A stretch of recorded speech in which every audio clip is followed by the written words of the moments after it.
Hey folks, it's Jang here from ultimaterc.com with a quick look at the Tekin Pro-4 redline censored motor. This thing has a 53mm long can, which makes it a 540 sized motor, and it has a 4-pole rotor.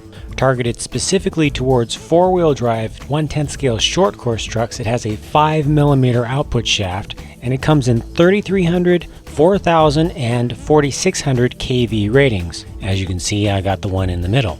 Now, everyone who has seen one of the pre-production versions of the Pro-4 in action has been completely blown away by its performance, especially for its size. I am included in that lot. However, over the 3 days that I was actually testing this full production version of the motor, I spoke to 5 other people who either had these or raced against folks who had these, and they weren't super impressed. I ran mine in my SC10 4x4 with 2 different brands of battery packs, and I wasn't super impressed either. Other motors I've run in this exact truck include the Novak HV 550 in a 5.5 turn, the Castle 1410 3800 kV 4-pole motor, and most recently a 10-shock SC401 in 4600 kV.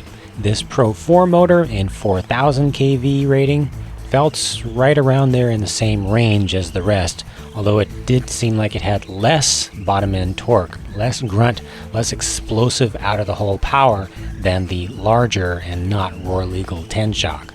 I was running a Castle Creations Mamba Max Pro as the ESC, and I did a lot of experimentation with different settings. I felt that I got the best bang for my buck by running it on a censored only profile, ramping up to 4 degrees of timing. And I had it geared to run right around 160 degrees Fahrenheit.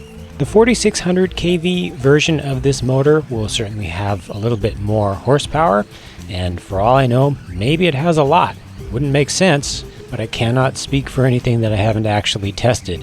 What I do know is that this 4000 kV motor is good. In fact, it's really good for its size. However, unlike all of the pre-production hype has suggested, this motor only gives an incremental increase in power compared to previously available and much cheaper roar legal options. I don't think it's a game changer. What's really great about it though is its small form factor, and you do get a lot of bang for your weight. I think it's especially well suited to applications like the SC10 4x4, where you have a limited amount of space available for a motor and where you really need to keep that center of gravity down. It's also going to work really well, I think, in a rock racer sort of application or something like an axial wraith. In fact, after doing these track tests, into my axial wraith is exactly where this motor went. Its censored operation and 4-pole torque are perfectly suited for a slow to medium speed application that needs as much power as you can pack into a small space. So I don't think this is a bad motor in any way. It's just not earth-shattering. And when you consider that it costs $150, you have to think twice about whether it's really worth it to get that little bit of extra performance for twice the price of a Castle or 10-shock motor.